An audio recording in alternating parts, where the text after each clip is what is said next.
Hello friends, आज की class में देखेंगे डीएलएड तृतीय सेमेस्टर समावेशी शिक्षा विषय के लघुत्तरी प्रश्नों को।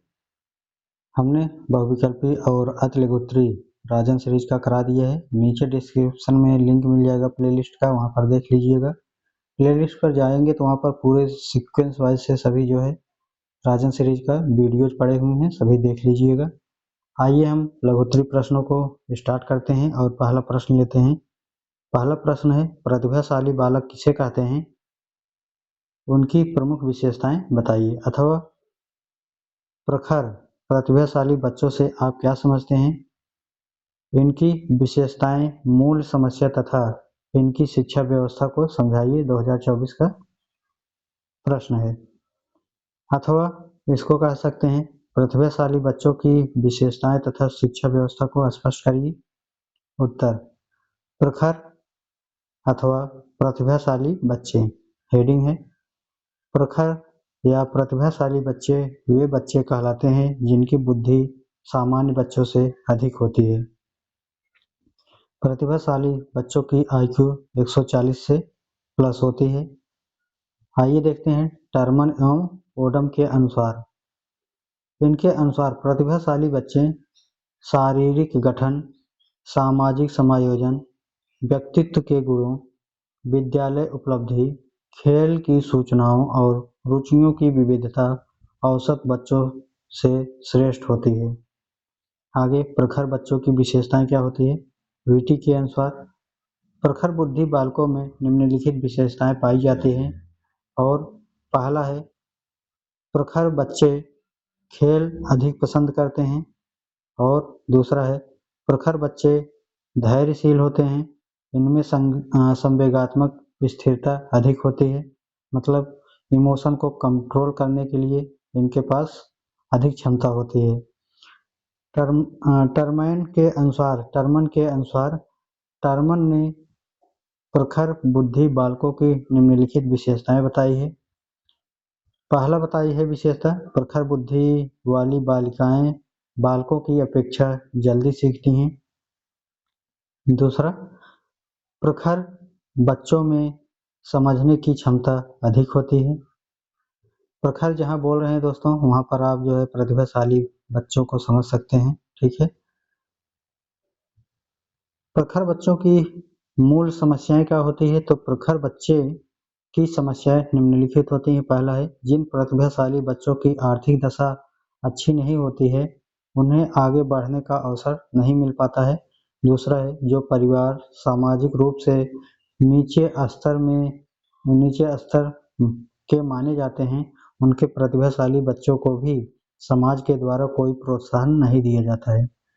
तीसरा है, कई प्रखर बच्चे मानसिक रोगों से ग्रस्त होते हैं और वे संवेगात्मक रूप से कुसमायोजित होते हैं। ऐसे बच्चों की प्रतिभा में कमी आती है। आगे देखेंगे, प्रखर या प्रतिभाशाली बच्चे की शिक्षा। पहला, प्रखर बच्चों के शिक्षण में विषय के व्यवहारिक या क्रियात्मक पक्ष पर विशेष ध्यान देना चाहिए। दूसरा है, ऐसे बच्चों को पाठ्य पुस्तकों की अपेक्षा संदर्भ ग्रंथ पढ़ने हेतु विशेष रूप से प्रोत्साहन किया जाना चाहिए। तीसरा है, ऐसे बच्चों को वाद विवाद प्रतियोगिता में भाग लेने हेतु विशेष रूप से प्रेरित किया जाना चाहिए। वाद विवाद जानते ही हैं, जैसे अंताक्षरी होती है या उसी में जो है सामने और आप दो लोग बैठ करके बातचीत कर पाए क्वेश्चन पर। चौथा है, प्रतिभाशाली बच्चे के क्रियाकलापों का समय समय पर मूल्यांकन करते रहना चाहिए। पांचवा है, प्रखर बच्चों में जिज्ञासा की भावना तीव्र रूप से पाई जाती है। वे अधिक से अधिक ज्ञान प्राप्त करना चाहते हैं अतः उनके सामने आदर्शों का उदाहरण देना चाहिए। दूसरा प्रश्न है, समावेशी शिक्षा के सिद्धांत बताइए। 2024 का पेपर है। उत्तर, समावेशी शिक्षा के सिद्धांत। समावेशी शिक्षा के प्रमुख सिद्धांत निम्नलिखित हैं। आइए देखते हैं। समावेशी शिक्षा क्या होती है दोस्तों? जानते हैं, जो समावेशी होता है, समावेशी का मतलब ही होता है दोस्तों सभी को साथ में लेकर के चलना। पढ़ना और जो समूह होता है उन सबको साथ में समाज को उठा करके लेके चलना, ठीक है। जो भी बच्चे हैं सभी को बराबर देखना है। तो पहला हो जाएगा इसकी समानता और विविधता, दूसरा सहयोग और साझेदारी, तीसरा पहुंच और भागीदारी, सभी बच्चों को की शिक्षा पहुंचनी चाहिए और सभी बच्चों की जो है उसमें भागीदारी भी होनी चाहिए। चौथा है सशक्तिकरण और स्वायत्तता, पांचवा है व्यक्तिगत अंतर के प्रति संवेदनशीलता, ठीक है। व्यक्तिगत अंतर कोई है, ठीक है, जैसे कोई व्यक्ति है सभी के लिए जो है समान प्रकार से जो है भावना होनी चाहिए। छठवां है अच्छी तरह से शैक्षिक योजना का निर्माण, सातवां है बहुभाषा का प्रयोग, आठवां है विशिष्ट शैक्षिक राजनीतियों का उपयोग। आगे देखेंगे प्रश्न संख्या 3, परामर्श के महत्व बताइए। परामर्श का महत्व हेडिंग है परामर्श महत्व है क्योंकि यह लोगों की जरूरतों को पूरा करने में मदद करता है। परामर्श से लोगों को जीवन की चुनौतियों का सामना करने में मदद मिलती है। परामर्श से लोगों का आत्मज्ञान और आत्मबोध बढ़ता है। परामर्श से लोगों को प्रेरणा मिलती है और वे अपने लक्ष्यों को हासिल करने में सफल होते हैं। परामर्श से लोगों को मानसिक अशांति से राहत मिलती है। परामर्श से लोगों के जीवन की चुनौतियों का सामना करने के लिए तैयार होने में मदद मिलती है। परामर्श से लोगों को स्वरोजगार के लिए प्रेरित किया जाता है। परामर्श का मतलब ये होता है दोस्तों, जैसे किसी से आप कोई राय मांग रहे हैं, ठीक है, तो अगला आदमी आपको राय दे रहा है, वही परामर्श हो जाता है, ठीक है, आप समझ गए होंगे, ठीक है। परामर्श से लोगों को समय का सही इस्तेमाल करने में मदद मिलती है। परामर्श से लोगों को अपने चरित्र निर्माण में मदद मिलती है। परामर्श से लोगों को दीर्घकालिक व्यक्तिगत लक्ष्यों को हासिल करने में मदद मिलती है। प्रश्न संख्या 4 है बाल अपराध किसे कहते हैं, इसके 4 प्रमुख कारण बताइए। बाल अपराध का आशय जान लेते हैं। जब कोई नाबालिग व्यक्ति कानून विरोधी या समाज विरोधी कार्य करता है तो उसे बाल अपराध कहते हैं। नाबालिग का मतलब दोस्तों जो 18 साल से कम होते हैं, ठीक है, और कानूनी तौर पर 8 से ज़्यादा और 16 साल से कम उम्र के बच्चों द्वारा किए जाने वाले अपराधों को बाल अपराध माना जाता है, जो 16 साल से कम होते हैं और 8 साल से ज़्यादा होते हैं। इस आयु समूह के बालकों द्वारा किया गया कोई कानूनी विरोधी कार्य बाल अपराध होता है, जिसे कानूनी कार्यवाही के लिए बाल न्यायालय के समक्ष उपस्थित किया जाता है। आगे देखेंगे बाल अपराध के कारण क्या क्या हैं, तो बाल अपराध के प्रमुख कारण हैं। पहला है विघटित परिवार, दूसरा है आर्थिक दुर्दशा गरीबी, तीसरा है निर्योग माता पिता, चौथा है उपेक्षित व्यवहार, पांचवा है अनैतिक तथा अनुशासनहीनता। आगे देखेंगे प्रश्न संख्या 5, निर्देशन एवं परामर्श की अवधारणा स्पष्ट कीजिए। उत्तर, निर्देशन एवं अवधारणा क्या है आइए जानते हैं। किसी चीज की गुणवत्ता या स्थिति की जांच करने के लिए उसे ध्यान से देखने की प्रक्रिया को निरीक्षण कहते हैं। अभी हमने निरीक्षण के लिए भी जो है जाना था। निरीक्षण का मतलब होता है कि कोई कोई कार्य है, जैसे कोई टीचर, जैसे आप ही गए थे वहाँ पर पढ़ाने के लिए जब कॉलेज में, तो वहाँ पर कोई भी टीचर आपको आए होंगे, देखे होंगे किस प्रकार से पढ़ा रहे होंगे, तो जो आपको देखा गया किस ढंग से क्या तरीके से पढ़ाए हैं आप, ठीक है, उसी को निरीक्षण कहते हैं। कैसे खड़े हैं, कैसे बच्चों को डील कर रहे हैं, क्या पढ़ा रहे हैं। आगे निरीक्षण एक औपचारिक मूल्यांकन अभ्यास होता है। निरीक्षण के जरिए किसी चीज की परफॉर्मेंस का आकलन किया जाता है। निरीक्षण करने का तात्पर्य कार्यक्रम की गतिविधियों का जांचना कि यह कैसे आगे बढ़ रही है। यह देखरेख की प्रक्रिया नियमित और उद्देश्यपूर्ण है। निरीक्षण करते समय परियोजना के विकास और स्थिति की जानकारी दाताओं और हिताधिकारियों को देने के साथ साथ इसके संचालकों को इस जानकारी के आधार पर प्रतिपुष्टि भी दी जाती है। निरीक्षण में किसी चीज की गुणवत्ता या स्थिति की जांच की जाती है। इसमें किसी चीज के संबंध में माप, परीक्षण और गेज का इस्तेमाल किया जाता है। निरीक्षण के जरिए किसी चीज की तुलना निर्धारित मानकों से की जाती है। निरीक्षण के जरिए किसी चीज की अनुपालन की जांच की जाती है। इसके जरिए किसी चीज की नए जोखिमों की पहचान की जाती है। आगे परामर्श की अवधारणा का क्या होती है, आइए देखते हैं। परामर्श एक सहयोगात्मक प्रक्रिया है जिसमें परामर्शदाता और ग्राहक मिल करके समस्याओं का समाधान ढूंढते हैं। मतलब जिसको आवश्यकता होती है वो, और जो आपकी कोई समस्या बची हुई है, आप किसी से पूछ रहे हैं तो जो बता रहे हैं वो परामर्श दे रहे हैं आपको। ठीक है। आगे परामर्श का मकसद लोगों को खुद को बेहतर समझने में मदद करना है और उनके जीवन में सकारात्मक बदलाव लाना होता है। किसी व्यक्ति की व्यक्तिगत समस्याओं और कठिनाइयों को दूर करने के लिए दी जाने वाली राय, मशवरा, मार्गदर्शन परामर्श कहलाता है। परामर्श देने वाले व्यक्ति को परामर्शदाता कहते हैं। निर्देशन के अंतर्गत परामर्श एक आयोजित विशेष प्रकार की सेवा है। यह एक सहयोगात्मक प्रक्रिया है। इसमें परामर्शदाता साक्षात्कार एवं प्रेक्षण के माध्यम से समस्याग्रस्त के निकट जाता है, उसे उसकी सामर्थ्यता तथा दुर्बलताओं के बारे में सही जानकारी करता है। सभी क्षेत्रों में परामर्श देने की, परामर्श प्राप्त करने की व्यवस्था की गई है। चाहे दो विकल्पों में एक चयन की समस्या हो, किसी भी प्रकार के भ्रम की स्थिति हो अथवा मानसिक तनाव हो, परामर्श आवश्यक होता है। ठीक है। क्योंकि जब ये परामर्श दे दिया जाता है तो बच्चा संतुष्ट हो जाता है, कोई भी संतुष्ट हो जाता है। अगर संतुष्ट नहीं है तो और दूसरों से भी राय लेने का प्रयास करते हैं। परामर्श में कम से कम दो व्यक्तियों की भागीदारी आवश्यक होती है, तभी तो बताएंगे। आप पूछ रहे हैं, वो अगला आदमी बताएगा तभी तो होगा। एक परामर्श या परामर्शदाता और दूसरा परामर्श प्राप्त करने वाला होता है। एक परामर्श देता है और दूसरा परामर्श प्राप्त करता है। ठीक है। आगे देखेंगे, व्यक्ति अपनी समस्याओं के समाधान के लिए परामर्श चाहता है। व्यक्तिगत समस्या शारीरिक, मानसिक, व्यवसाय, शैक्षणिक, प्रशैक्षणिक, तकनीकी, भावनात्मक तथा समाज की संबंधित हो सकती है। इसके लिए उसे परामर्श की आवश्यकता होती है। परामर्श मूलतः पारस्परिक उद्देश्य होते हैं।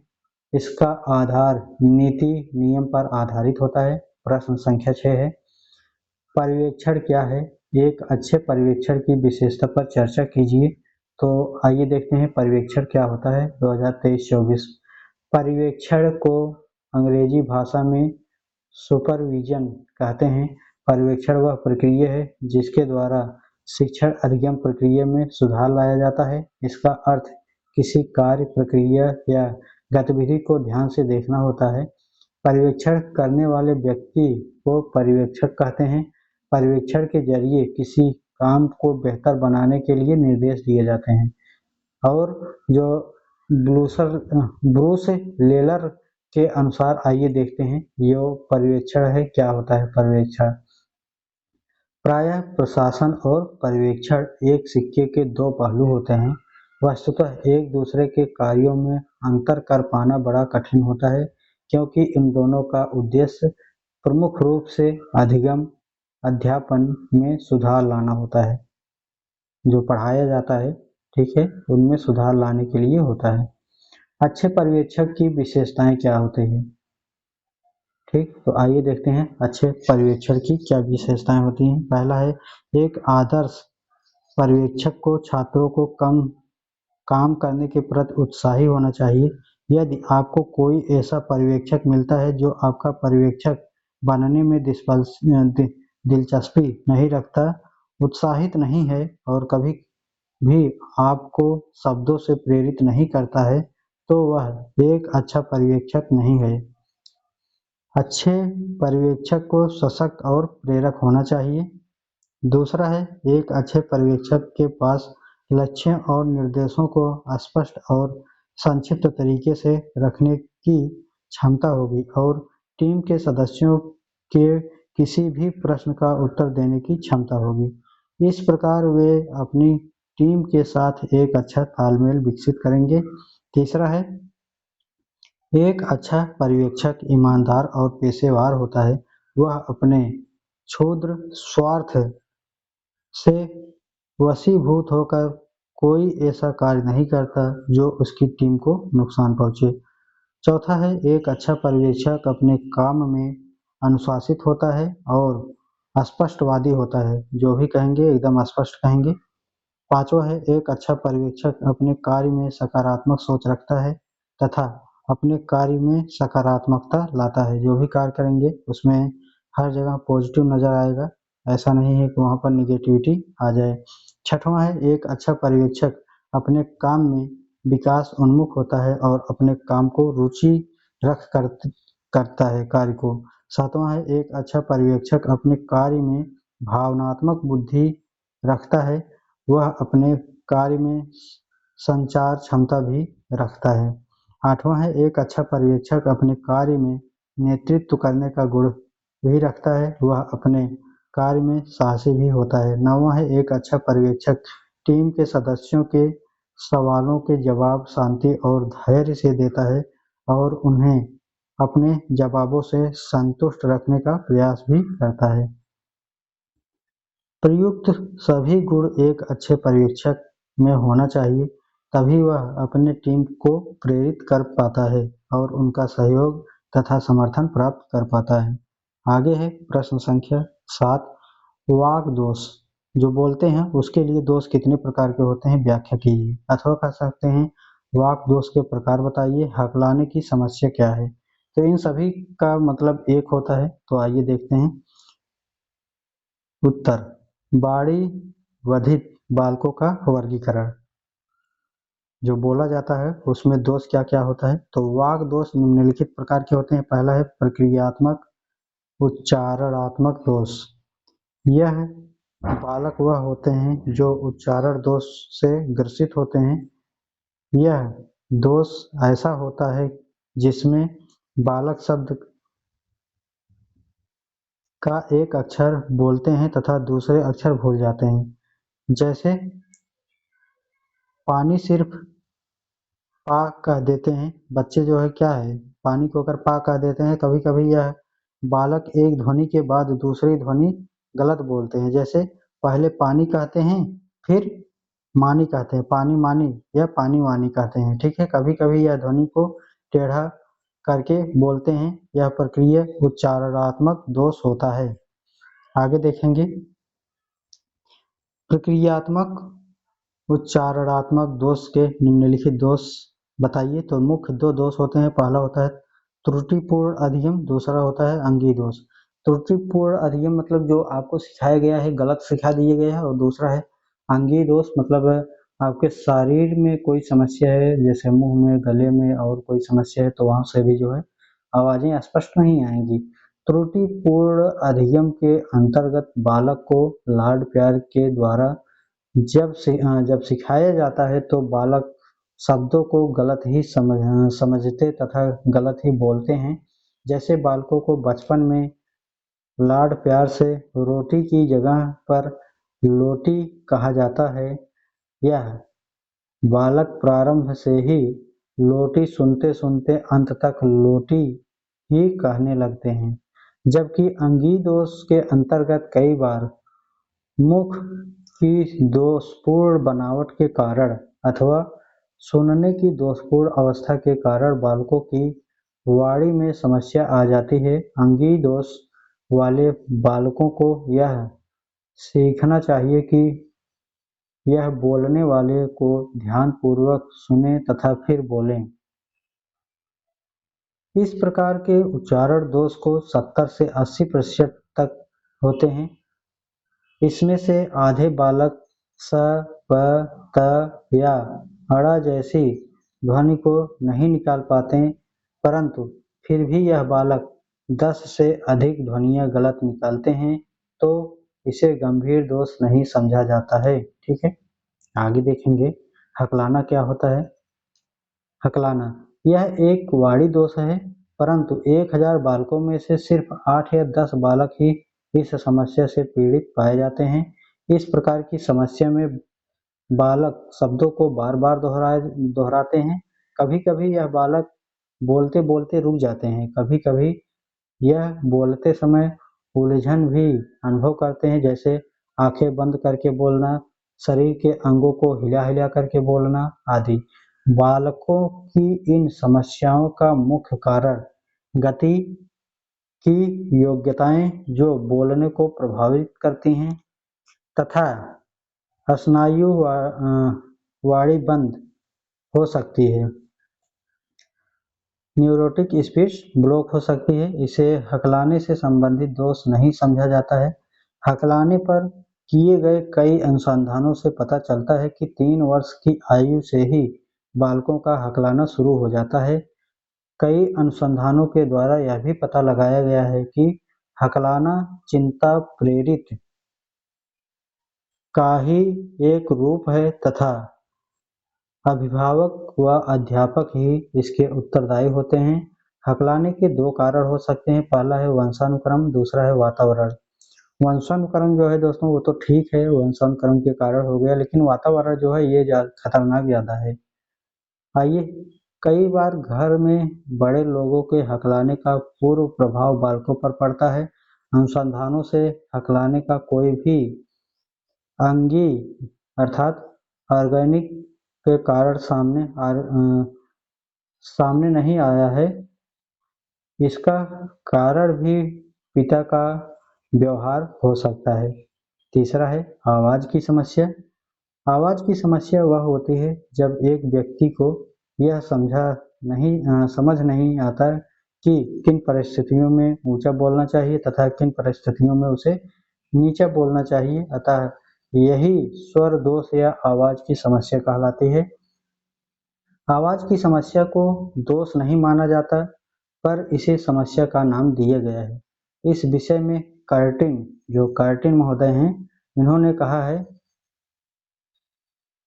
Estimates vary but probability from first and second percent of school children present significant voice problems। आवाज़ की समस्या 3 प्रकार की होती हैं, तो कौन-कौन सी 3 प्रकार की समस्याएं होती हैं ये भी देख लेते हैं। पहला है स्वर में बोलना दोषपूर्ण माना जाता है, अर्थात बालक जो बहुत ऊंचा बोलता है या फिर बहुत स्तर से एकदम नीचे बोलता है, अर्थात उसका स्वर दोषपूर्ण होता है। वह है आवाज़ को जो बिना किसी उतार चढ़ाव के एक ही स्तर के स्वर में चलती हैं, वह इस अवस्था में आती हैं कि वह प्रवृत्तियां मुख्यतः शर्मीले बच्चों में पाई जाती हैं। स है गुण संबंधित दोष। प्रायः कई प्रकार के होते हैं जो कि निम्नलिखित हैं। देखते हैं, पहला है आवाज़ में भारीपन, दूसरा हो जाएगा जोर जोर से सांस लेकर के बोलना, तीसरा है नाक से बोलना, चौथा है आवाज़ में कसैलापन ला करके बोलना और पांचवा है अटक अटक करके बोलना। कई बार यह दोष अधिक होने से इन बालकों को चिकित्सकों की सहायता लेनी पड़ती है ताकि इनके कान, नाक, गले का इलाज कराया जा सके, क्योंकि कभी-कभी जब कम सुनाई देता है तो जो है आवाज़ ज़्यादा तेजी बोलते हैं। आगे देखेंगे, प्रश्न संख्या 8 क्या है, तो श्रवण क्षतियुक्त बालकों के प्रकार बताइए। इन बालकों की पहचान कैसे करेंगे। 2024 में आए हुए श्रवण क्षतियुक्त बालकों के प्रकार। श्रवण क्षतियुक्त बालक निम्न प्रकार के होते हैं। पहला है कम बाधित बच्चे 35 से 51 डीबी तक अर्थात 40%, मंद बाधित बच्चे 55 से 69 डीबी तक अर्थात 40 से 50% बालक हैं। तीसरा होते हैं गंभीर बाधित बच्चे जो 70 से 89 डीबी तक होते हैं और 50 से 75% ये ऐसे बालक होते हैं। और चौथा है पूर्ण गहन बाधित बच्चे जो 90 से 100 डीबी तक इनको समस्या आती है, सुनाई देती है, तो ये जो है 100% जो है बाधित बच्चे होते हैं, इनको थोड़ा भी नहीं सुनाई देता है। आगे देखेंगे आखिर पहचान कैसे कर पाएंगे, तो देखते हैं। पहला है श्रवण बाधित बालक गतिविधियों तथा कार्यों के प्रति अधिक सजग रहते हैं तथा ध्यान पर ध्यान नहीं दे पाते हैं, ध्वनि पर ध्यान नहीं दे पाते, मतलब उनको सुनाई नहीं देती है तो वो जो है अपने काम पर फोकस्ड रहते हैं, क्योंकि कहेंगे सुनाई नहीं देगा, इशारा में भले कुछ कह दे तो अलग बात है। दूसरा है शिक्षक के होठों की गतिविधियां तथा हाव भाव पर ध्यान देना, ठीक है। तीसरा है एक तरफ सिर झुका करके सुनने का प्रयास करते हैं। चौथा है व्यवहार में एकाग्रता तथा निरंतरता नहीं होती है। पांचवा है शिक्षक से प्रश्नों को बार बार दोहराने के लिए कहते हैं। छठवां है समान ध्वनि के शब्दों में उन्हें अक्सर भ्रम होती है। सातवां है कक्षा में ध्वनि के स्रोत नहीं जान पाते हैं। आठवां है शब्दों के सही उच्चारण में भी उन्हें कठिनाइयां होती हैं। नौवां है अधिक जोर से बोलना। दसवां है शाब्दिक निर्देशों को समझने तथा उनका अनुसरण करने में भी उन्हें कठिनाइयां होती हैं। आगे देखेंगे 11वां है बिना जानकारी के भी कुछ बड़बड़ाते रहते हैं। 12वां है बिना जानकारी के भी वार्ता के बीच में निरर्थक बोल पड़ते हैं। 9वां है विकलांग बालकों की पुनर्वास योजना तैयार कीजिए। तो विकलांग बालकों की पुनर्वास योजना हेडिंग डाल करके विकलांग बालकों के लिए शारीरिक पुनर्वास उपायों में निम्नलिखित जो है शामिल है। क्या क्या शामिल है? पहला है विकलांग बच्चों की शिक्षा। दूसरा है जिला विकलांग पुनर्वास केंद्र। तीसरा है विकलांग व्यक्तियों के अधिकार। चौथा है विकलांग व्यक्तियों के लिए एनजीओ। और पांचवा है विकलांगों के लिए सुविधाएं 2018 से। अब इसको पॉइंट वाइज देखेंगे सभी को। और अभी जो विकलांग शब्द यूज हो रहा है दोस्तों, ये तो अब हट चुका है, क्योंकि यहाँ पर जो है अक्षमता जो है प्रयोग होने लगी है। तो उत्तर हो जाएगा दोस्तों यहाँ पर विकलांग बच्चों की शिक्षा में जो बच्चे शारीरिक या मानसिक रूप से विकलांग है उनके लिए शिक्षा का प्रावधान होना चाहिए। अधिकांशतः समाज में प्रचलित धारणा है कि शारीरिक और मानसिक रूप से विकलांग बच्चे शिक्षा पाने के अधिकारी नहीं हैं। विकलांग बच्चों के इस समेकित शिक्षा के तहत 15 से 18 वर्ष तक की उम्र के विकलांग बच्चों को मुफ्त शिक्षा की व्यवस्था की गई है। शारीरिक रूप से विकलांग बालकों के अभिभावक और शिक्षकों को इन बच्चों को बोलने, सिखाने, चलने फिरने, मित्र बनाने और वे कौशल तथा संकल्पनाएं जो सामान्य बच्चे के विकास दौरान सहज रूप से प्राप्त कर लेते हैं, उन्हें सिखाने के लिए विशेष प्रयास करने होते हैं। विकलांग बच्चों को निजी स्कूलों में भी आरक्षण देने की बात कही गई है। गंभीर रूप से विकलांग बच्चों को शिक्षा की मुख्य धारा से जोड़ने के लिए घर पर ही शिक्षा मिलेगा। अनुच्छेद 26 में विकलांग बच्चों को 18 वर्ष की आयु तक निःशुल्क शिक्षा देने की बात की गई है। आगे देखेंगे दूसरा है जिला विकलांग पुनर्वास केंद्र। जिला विकलांग पुनर्वास केंद्र की स्थापना जिला स्तर पर की गई है। आधारभूत स्तर पर विकलांग व्यक्तियों को व्यापक सुविधाएं उपलब्ध कराने के लिए विकलांगता पुनर्वास DDIRT की स्थापना के माध्यम से जागरूकता सृजन, पुनर्वास, जमीनी स्तर के कार्यकर्ताओं के प्रशिक्षण, मार्गदर्शन की सुविधाएं प्रदान करने की योजना बना रहा है। तीसरा है विकलांग व्यक्तियों के अधिकार। इस स्तर पर विकलांगों को उनके अधिकारों से अवगत कराया जाएगा। विकलांगों को समान अवसर, अधिकार, संरक्षण आदि प्राप्त हैं। इसके अंतर्गत विकलांगों को उनके अधिकार दिलाने का प्रयास किया जाएगा। चौथा है विकलांग व्यक्तियों के लिए एनजीओ। ठीक है, एनजीओ भी चलाया जाता है विकलांग बच्चों के लिए। इसके अंतर्गत एनजीओ की स्थापना की जाएगी जो विकलांग प्रमाण पत्र जारी करने पहचान पत्र बनवाने तथा पंजीकरण, गैर सरकारी संगठनों में कार्य आदि कराने में विकलांगों की मदद करेंगे। पांचवा है विकलांगों के लिए सुविधाएं क्या है। तो 2018 विकलांग के लिए सरकार ने कई सुविधाएं 2018 से घोषणा की है। जो पहला है विकलांग पेंशन योजना, दूसरा है विकलांग व्यक्तियों का आधार कार्ड बनवाना, तीसरा है विकलांगों के लिए रेलवे टिकट की सुविधा देना, और चौथा पॉइंट है दिव्यांगों को नौकरी देने वाली कंपनियों को लुभाने के लिए योजना। कंपनी को पीएफ और ईएसआईसी में 80 वर्ष तक कोई अंशदान नहीं देना होगा।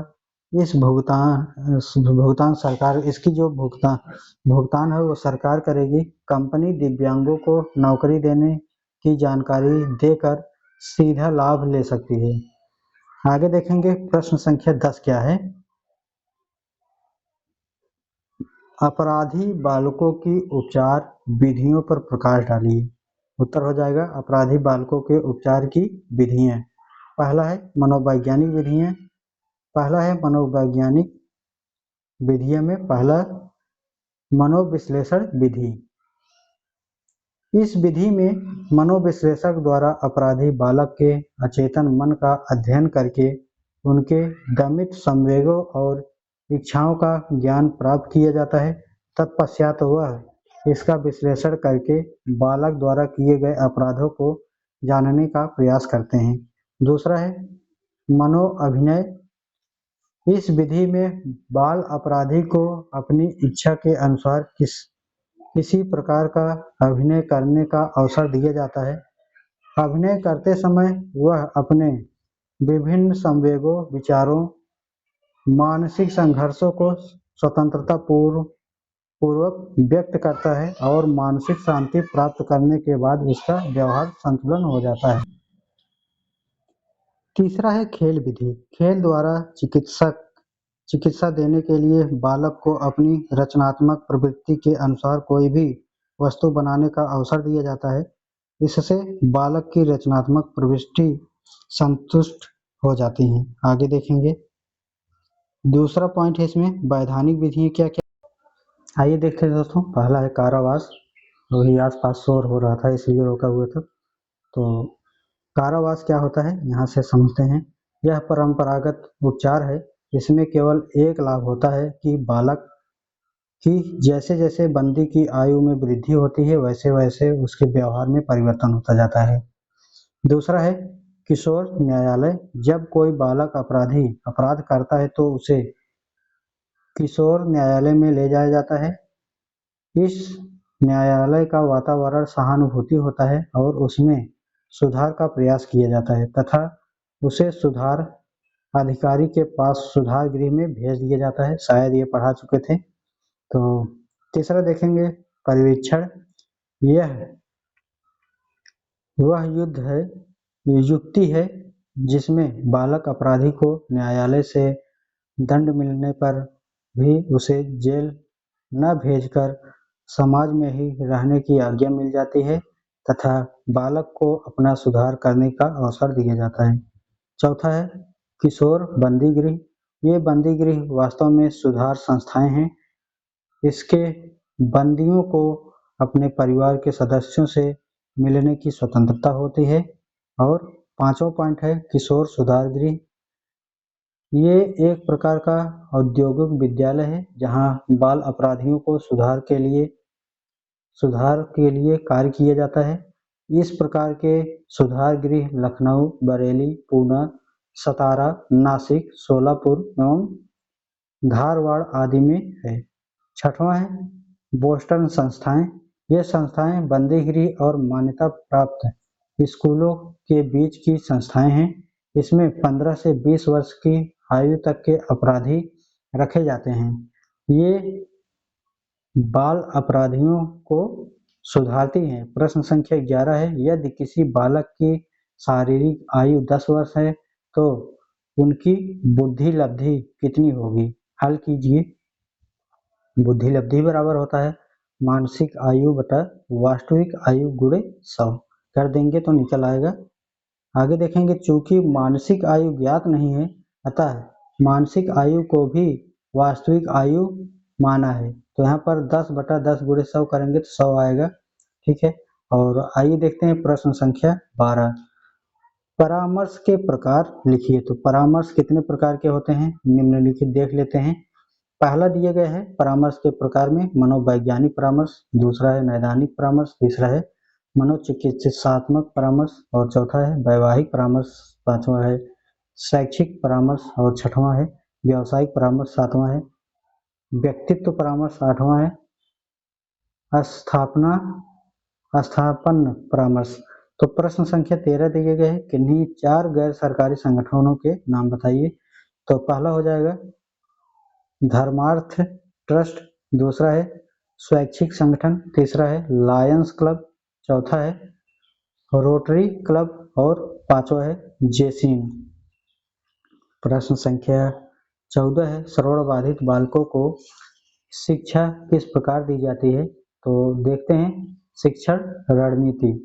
श्रवण बाधित बालकों की शिक्षा के लिए निम्नलिखित शिक्षण रणनीतियों को अपनाया जा सकता है। पहला हो जाएगा श्रवण बाधित बालकों को सहायक सामग्री की सहायता से विषम वस्तुओं को पढ़ाया जाना चाहिए। सहायक सामग्री के रूप में आकृति, चित्र, संकेत, शब्द, मॉडल, मानचित्र आदि का प्रयोग करना चाहिए। पढ़ाते समय इन बालकों के बीच बीच से प्रश्न पूछना चाहिए। इससे यह पता चलता है कि बालक पढ़ाई की गई बातों को समझ रहा है या नहीं। जैसे अगर पढ़ा रहे हैं और बच्चों से बीच में प्रश्न पूछ लीजिए तो इससे स्पष्ट हो जाता है, अगर बालक नहीं भी सुन रहा होता चौकन्ना हो जाता है, सुनने लगता है।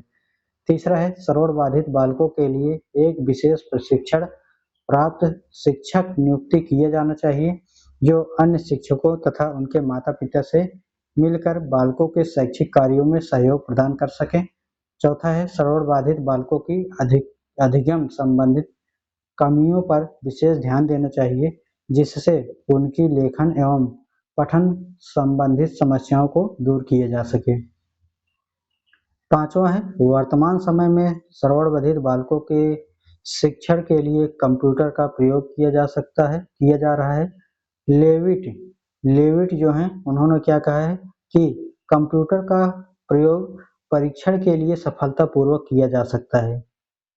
और छठवां पॉइंट है श्रवण बाधित बालकों की शिक्षा के लिए कुछ तकनीकी कार्यक्रम बनाने चाहिए। रोचेस्टर तकनीक विज्ञान संस्था में स्थित बधिरों के लिए इस प्रकार के कार्यक्रम उपलब्ध है। इन कार्यक्रमों को भारतीय संस्कृति के अनुसार परिवर्तन किया जा सकता है और नवीन कार्यक्रमों का निर्माण भी किया जा सकता है। आगे देखेंगे प्रश्न संख्या 15। अधिगम असमर्थी बालक कौन होते हैं। उत्तर अधिगम अक्षम बालक से तात्पर्य उन बालकों से है जो सीखने की दृष्टि से बहुत अधिक असमर्थ या अक्षम होते हैं। सीखने में अक्षमता या असमर्थ से अभिप्राय किसी ऐसी कठिनाई या असमर्थ से होता है उसका अनुभव बालक द्वारा अधिगम के मार्ग पर आगे बढ़ने या शैक्षिक दृष्टि से प्रगति करने के दौरान किया जाता है। S.A.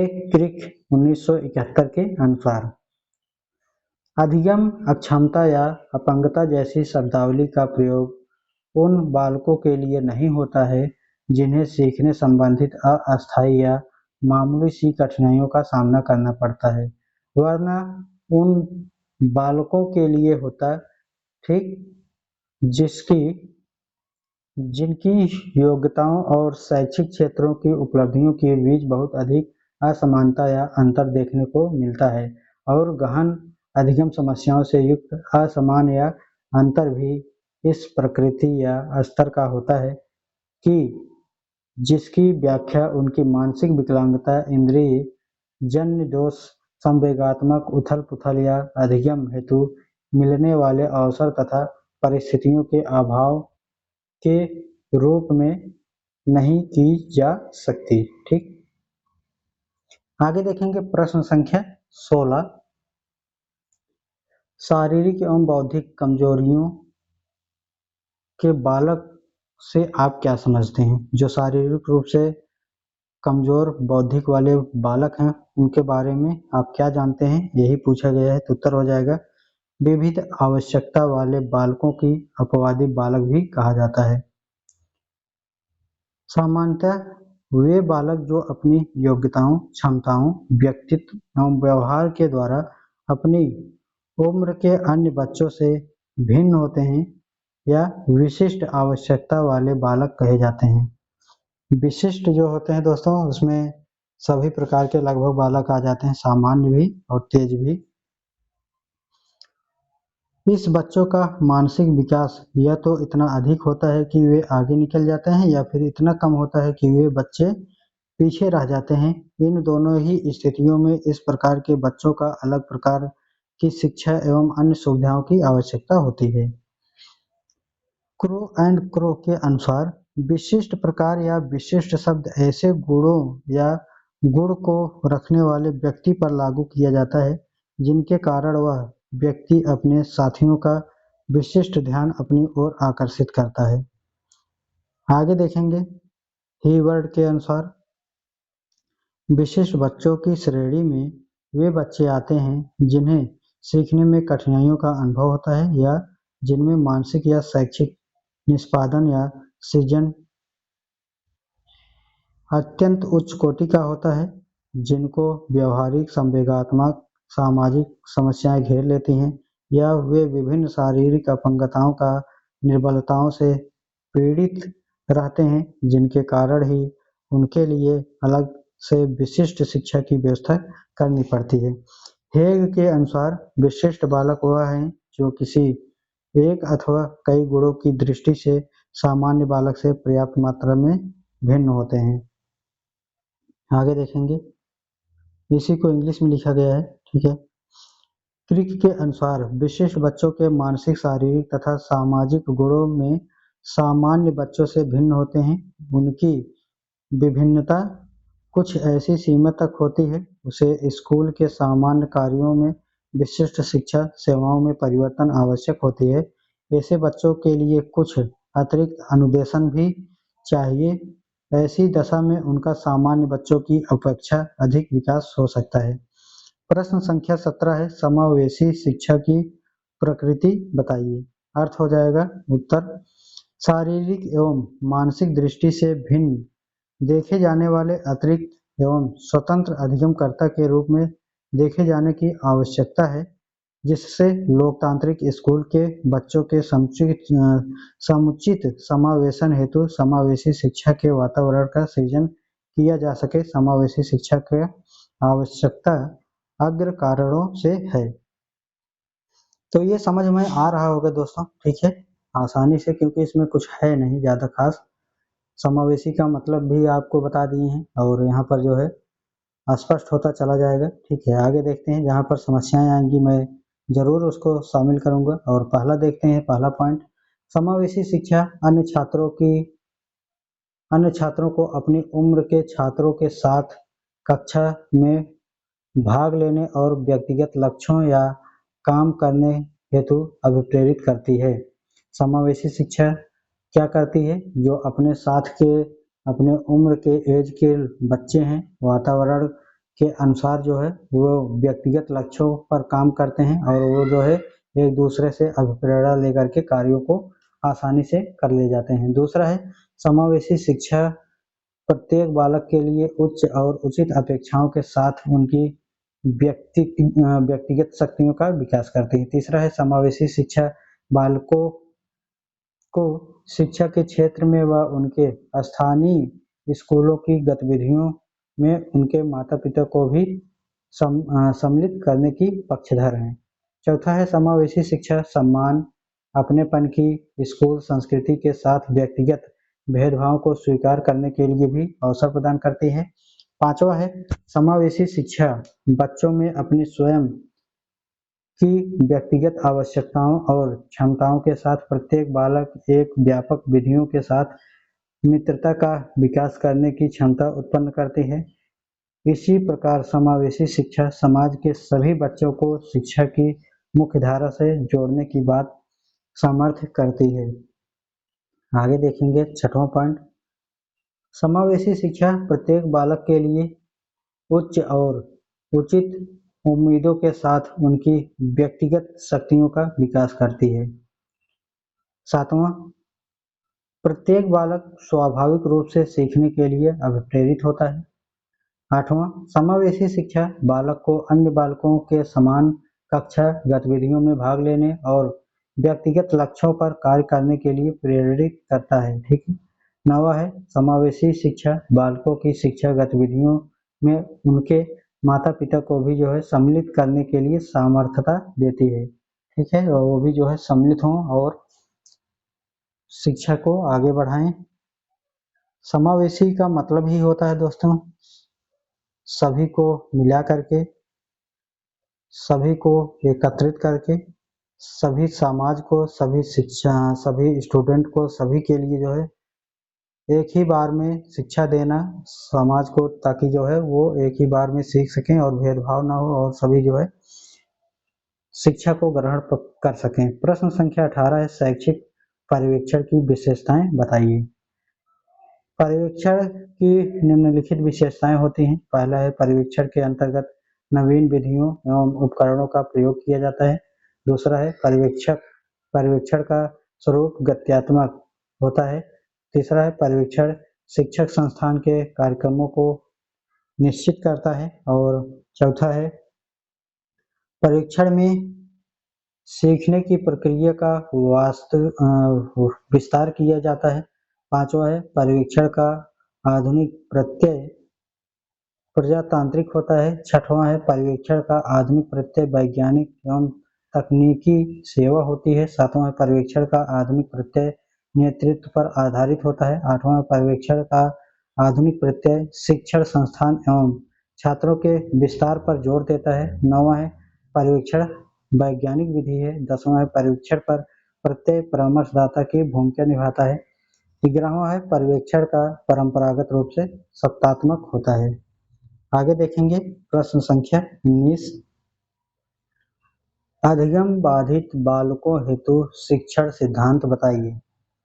अधिगम का मतलब जानते ही हैं दोस्तों, जो शिक्षा ली जा रही है वहाँ पर सीखने सिखाने का कार्य जो हो रहा है स्कूल कॉलेज संस्थान में, तो वहाँ पर जो है जो बधिर बालक हैं, जो जिसको सुनाई नहीं देता है, उनके लिए शिक्षण की क्या योग्यता है, ये सभी महत्व क्या है, शैक्षिक रूप से पिछड़े बच्चों की शिक्षा व्यवस्था आप कैसे करेंगे। तो आइए देखते हैं। उत्तर है, शैक्षिक रूप से पिछड़े बच्चों की शिक्षा व्यवस्था निम्नलिखित प्रकार से कर सकते हैं। पहला हो जाएगा सहानुभूति पूर्वक व्यवहार करना। दूसरा है उपचारात्मक कक्षाओं के द्वारा। तीसरा है श्रेणीहीन कक्षा के द्वारा। चौथा है धीमी गति से पढ़ना। पांचवा है आत्मविश्वास में वृद्धि करना। प्रश्न 20, धीमी गति से सीखने वाले बच्चों के कारण स्पष्ट करिए। उत्तर हो जाएगा मंद गति से अधिगम के निम्नलिखित कारण होते हैं। पहला है संवेगात्मक घटक, दूसरा है व्यक्तिगत घटक, तीसरा है परिवार के सदस्यों का मानसिक स्तर, चौथा है आर्थिक परिस्थिति या गरीबी। प्रश्न संख्या 21 है, विशिष्ट आवश्यकता वाले बच्चों से आपका क्या अभिप्राय है। जो बच्चे सामान्य बच्चों से भिन्न होते हैं वे विशिष्ट आवश्यकता वाले बच्चे कहलाते हैं। विशेषता की अगर बात करें तो इनकी जो है बुद्धि लब्धि 90 से 110 होती है। दूसरा, विशिष्ट आवश्यकता वाले बच्चों के लक्षण गुण स्वरूप सामान्य बच्चों से विशिष्ट होती है। प्रश्न संख्या 22 है, विशिष्ट आवश्यकता वाले बच्चे की पहचान आप कैसे करेंगे। उत्तर हो जाएगा विशिष्ट आवश्यकता वाले बच्चों की पहचान निम्नलिखित प्रकार से कर सकते हैं। पहला है व्यवहार के अवलोकन द्वारा, व्यवहार को उसको देखिए समझिए परखिए किस प्रकार का व्यवहार है। दूसरा है मानसिक परीक्षण द्वारा, उनकी मानसिक योग्यता क्या है उसको चेक कीजिए। तीसरा है निरीक्षण द्वारा, उनका निरीक्षण कीजिए। और चौथा है शैक्षिक परिणामों द्वारा, उनका जो पढ़े हुए हैं, जो सीखे हुए हैं, किताबी ज्ञान व्यवहारिक ज्ञान उनकी शिक्षा उसकी जो है एग्जामिनेशन कर सकते हैं। और पांचवा है चिकित्सीय परीक्षण द्वारा। प्रश्न संख्या 23 है, मनोविज्ञान शाला उत्तर प्रदेश इलाहाबाद के प्रमुख कार्य बताइए। इस प्रयोगशाला के प्रमुख कार्य निम्नलिखित हैं। पहला है निर्देशन से संबंधित कार्य, और निर्देशन से संबंधित कार्यों को भी जो है बांटा गया है। तो पहला हो जाएगा बाल निर्देशन, दूसरा हो जाएगा शैक्षिक निर्देशन, तीसरा हो जाएगा व्यक्तिगत निर्देशन और चौथा हो जाएगा व्यावसायिक निर्देशन। दूसरा है शैक्षणिक कार्य, इसके द्वारा शैक्षिक, व्यक्तिक, बाल एवं व्यावसायिक निर्देशन को देने के लिए एवं मनोवैज्ञानिक बनाने के लिए 1 वर्षीय प्रशिक्षण दिया जाता है। तीसरा है सेवाकालीन प्रशिक्षण, यह शाला सेवाकालीन प्रशिक्षण की भी व्यवस्था करती है। चौथा है राष्ट्रीय प्रतिभा खोज परीक्षा, यह संस्था प्रतिभा खोज परीक्षा के आयोजन का भी कार्य करती है। पांचवा है यह प्रकाशन से संबंधित कार्य को करती है। आगे देखेंगे दोस्तों प्रश्न संख्या 24, मंडलीय मनोविज्ञान शाला का प्रमुख कार्य बताइए। उत्तर हो जाएगा पहला छात्रों की मनोवैज्ञानिक समस्याओं के निवारण हेतु परामर्श देना, दूसरा है विशिष्ट आवश्यकता वाले बच्चों को परामर्श देना, तीसरा है मनोविज्ञान शाला उत्तर प्रदेश इलाहाबाद के कार्यों का मंडल स्तर पर सेवा का प्रदान करना, चौथा है छात्रों के व्यवसाय चयन के लिए परामर्श देना। और आगे देखेंगे प्रश्न संख्या 25, निरीक्षण का अर्थ एवं उद्देश्य बताइए। तो डॉक्टर मुखर्जी के अनुसार वरिष्ठ अध्यापक अथवा प्रधानाध्यापक द्वारा किए गए मूल्यांकन को निरीक्षण कहा जाता है। जैसे आप टीचिंग कर रहे हैं, कोई टीचर गए होंगे, देखे होंगे, तो निरीक्षण ही कर रहे हैं किस प्रकार से आप पढ़ा रहे हैं, किस प्रकार से नहीं। ठीक है। उद्देश्य की अगर बात करें तो निरीक्षण क्यों होता है उद्देश्य, तो निरीक्षण के माध्यम से कमियों को जाना जाता है और उसका सुधार किया जा सकता है। दूसरा है मार्गदर्शन करना, मार्गदर्शन मिल जाता है कि क्या क्या कमी है, क्या सुधार करना है। तीसरा है मूल्यांकन, उनकी मूल्यांकन कर सकते हैं, ठीक है, कि किस स्तर पर जो है अभी सुधार हुई है, कितना सुधार करना है। चौथा है अनुशासन बनाए रखना। प्रश्न संख्या 26 है पर्यवेक्षण क्या है, पर्यवेक्षण के क्या क्या कार्य हैं। तो उत्तर हो जाएगा पर्यवेक्षण शब्द अंग्रेजी शब्द सुपरविजन का हिंदी रूपांतरण है। पर्यवेक्षण द्वारा शिक्षण अधिगम प्रक्रिया में सुधार लाया जाता है। ब्रूस लेलर के अनुसार प्रायः प्रशासन और पर्यवेक्षण एक ही सिक्के के 2 पहलू हैं। वस्तुतः एक दूसरे के कार्यों में अंतर कर पाना बड़ा कठिन है, क्योंकि दोनों का उद्देश्य प्रमुख रूप से अधिगम अध्यापन में सुधार लाना है। पर्यवेक्षण के कार्य क्या क्या होते हैं। पहला है अधिगम प्रक्रिया में सुधार लाना, दूसरा है अनुशासन बनाए रखना, तीसरा है शैक्षिक गुणवत्ता में सुधार लाना और चौथा है योजना निर्माण करना। प्रश्न संख्या 27 है किन्हीं 4 सरकारी संगठनों के नाम बताइए। तो पहला जो सरकारी संगठन है वो है मनोविज्ञान शाला उत्तर प्रदेश इलाहाबाद में है, दूसरा है मंडलीय मनोविज्ञान केंद्र, तीसरा है डायट, चौथा है जिले चिकित्सालय।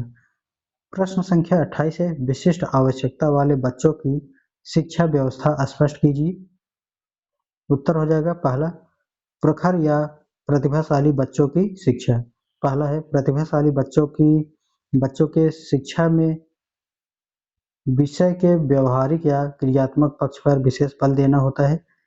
दूसरा होता है ऐसे बच्चों को पाठ्यपुस्तकों की अपेक्षा संदर्भ ग्रंथ पढ़ाने हेतु विशेष रूप से प्रोत्साहित किया जाना चाहिए। तीसरा है ऐसे बच्चों को वाद विवाद प्रतियोगिता में भाग लेने हेतु विशेष रूप से प्रेरित किया जाना चाहिए। और चौथा है प्रतिभाशाली यंत्रों के क्रियाकलापों का समय समय पर मूल्यांकन करते रहना चाहिए। और पांचवा है प्रखर बच्चों में जिज्ञासा की भावना तीव्र रूप से पाई जाती है, वे अधिक से अधिक ज्ञान प्राप्त करना चाहते हैं, अतः उनके सामने उच्च आदर्शों का उदाहरण प्रस्तुत करना चाहिए।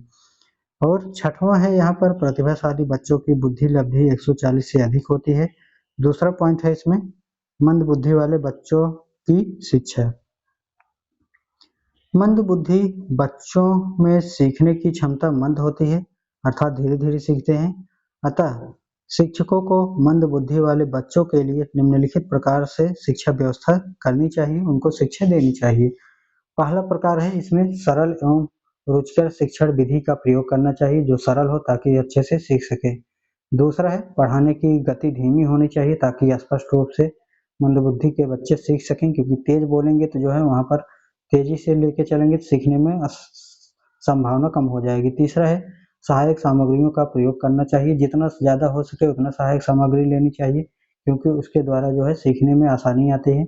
चित्र, graph, paper, chart, board, digital board, audio, video सभी जो है ध्यान दे करके रखना चाहिए।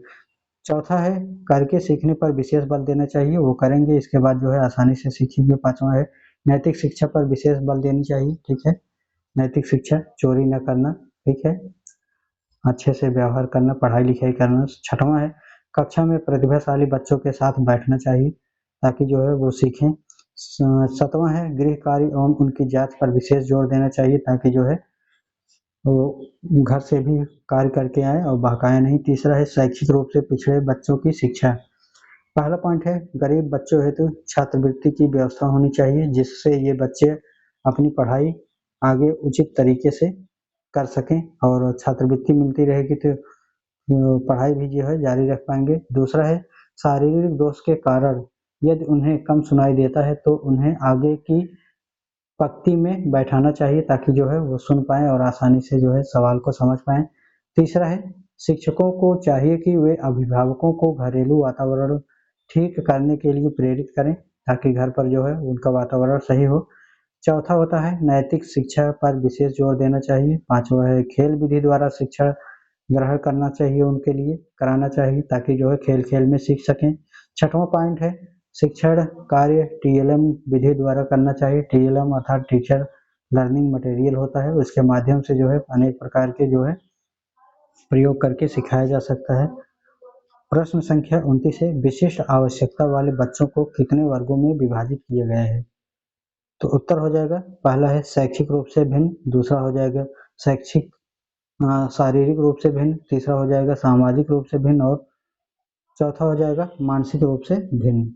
आगे देखेंगे प्रश्न संख्या 30 प्रतिभाशाली बच्चों की पहचान कैसे करेंगे? तो प्रतिभाशाली बच्चों की पहचान निम्नलिखित प्रकार से कर सकते हैं। पहला है बुद्धि परीक्षाओं द्वारा, परीक्षा लीजिए आसानी से पता चल जाएगा। दूसरा है प्रवणता की परीक्षा द्वारा, ठीक है, प्रवणता परीक्षा द्वारा। तीसरा है बुद्धि लब्धि परीक्षण द्वारा।